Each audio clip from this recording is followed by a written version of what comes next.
Good evening, St. Albert the Great, Father Ed Estock, And Father Joshua Trefny. coming to you from the chapel at St. Albert the Great Rectory at the corner of Wallings and Hillary Drive.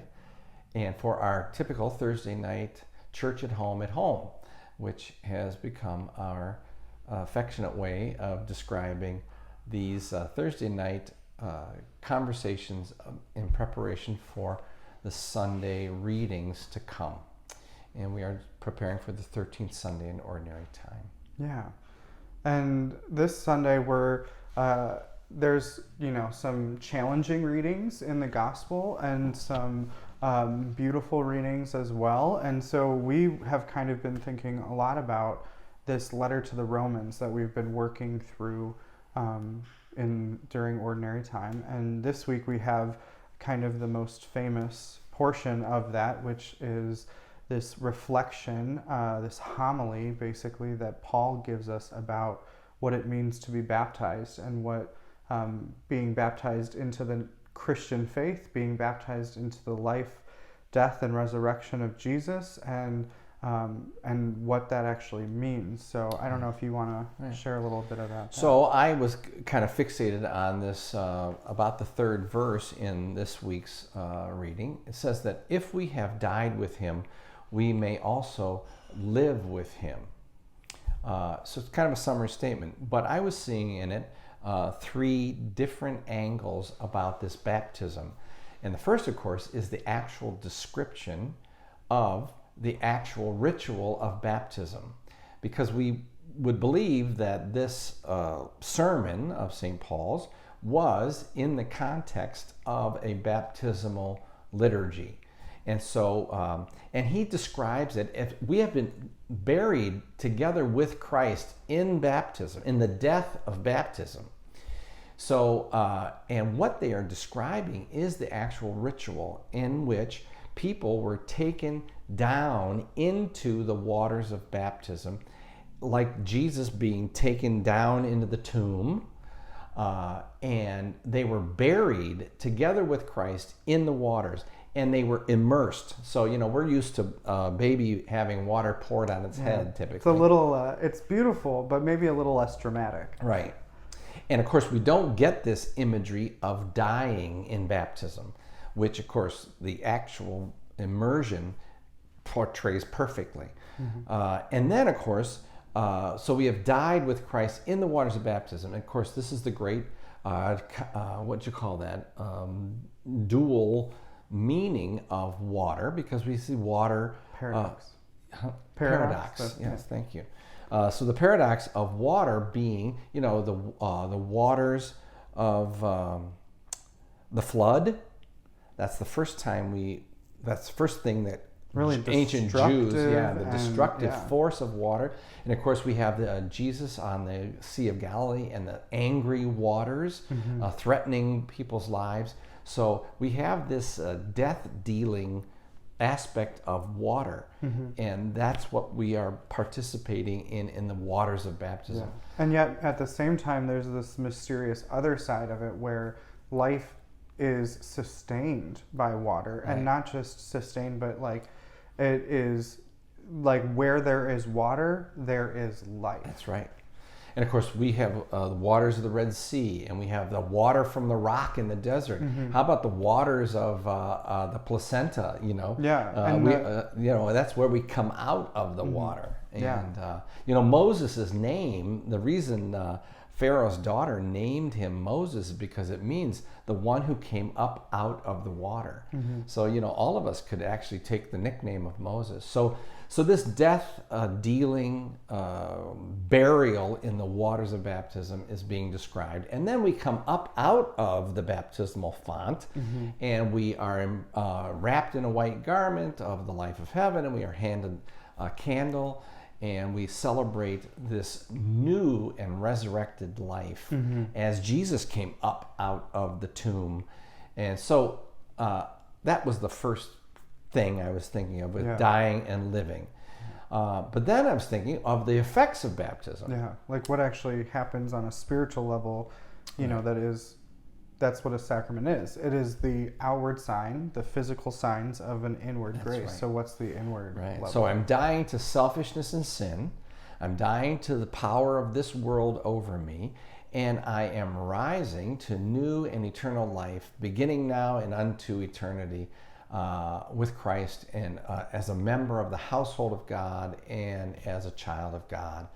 My sins forgiven and the life of grace beginning. So that was the second kind of reference, the dying that we might live with him. Right? Mm-hmm. And then I thought of, actually, there's a third thing, and that is that we would see this dying. If we have died with Christ, we will also live with him as a pattern of the Christian life. Mm-hmm. And as in our conversation previous, Joshua said, yes, this is to live a life worthy of the name Christian. Yeah.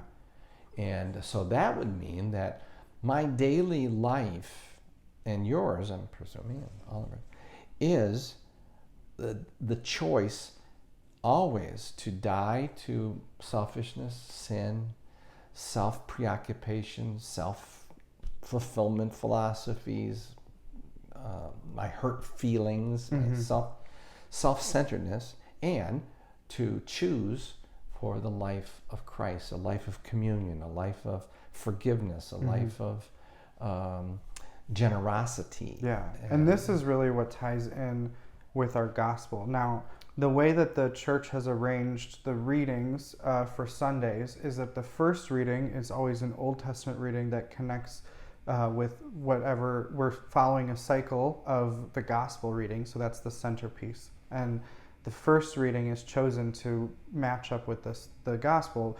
And sometimes you get lucky, and the second reading, which follows, usually you're reading through an entire letter, so there's not really necessarily thematic kind of a connection there. Buddy is trying to get into the chapel right now, if you heard that, so just he'll be good. So this thematic connection doesn't always come across in the second reading, but I think there is a great thematic connection here.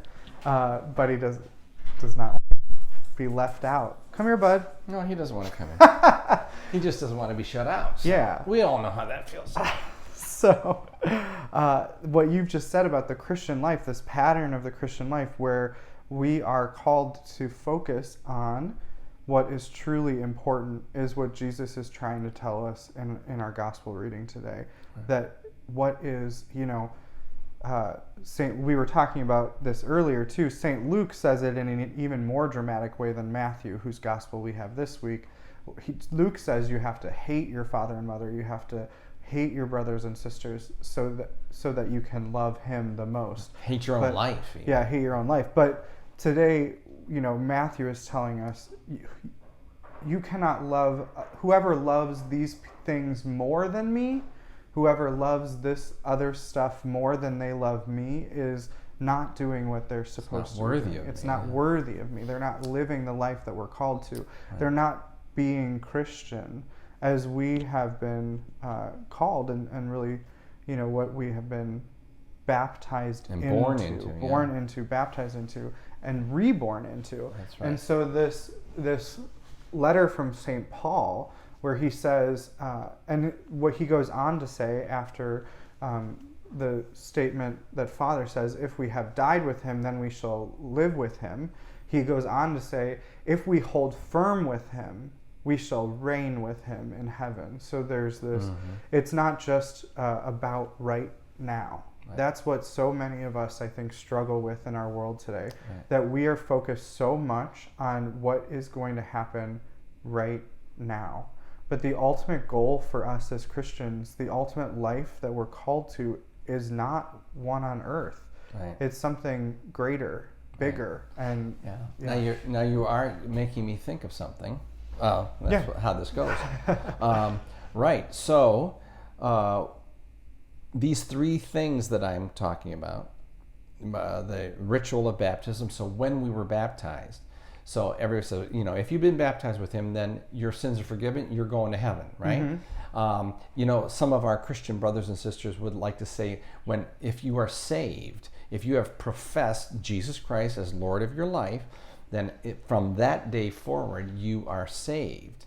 So we can become preoccupied with the past event of our baptism, of our conversion. However, as Father's saying, we can also become overly preoccupied about when I get to heaven, so that my Christian life isn't so important about how I treat people here. Yeah. It's as long as I'm going to get into heaven. So people always say, Father, do you think God is going to send me to hell, and that kind of stuff. So we can become over preoccupied, or I guess that's a redundancy. We can become preoccupied with the life of heaven and the effects of baptism.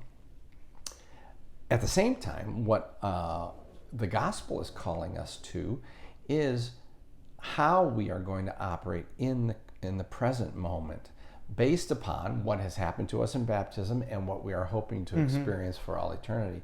So we cannot disregard our daily life and our life in the world, because it clearly, as Jesus is saying, you cannot love others and yourself more than me.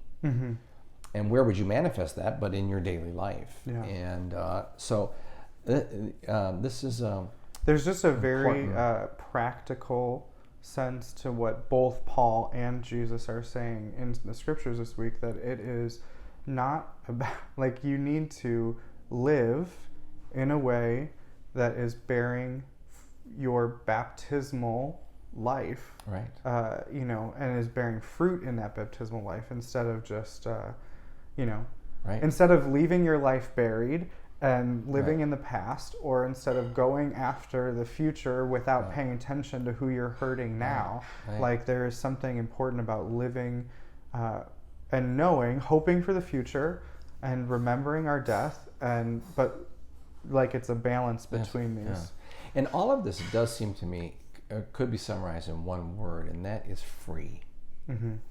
So that, we say in another place that those who have died, a dead man is no longer a slave to sin.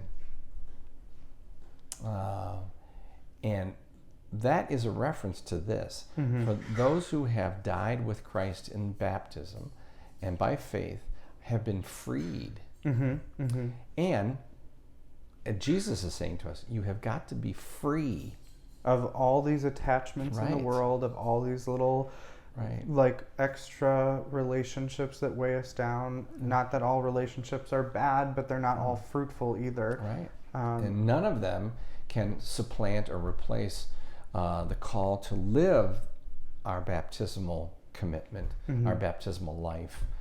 And so our daily life, our daily choices and relationships have got to reflect our baptism, and they have to proclaim our destination, Yeah.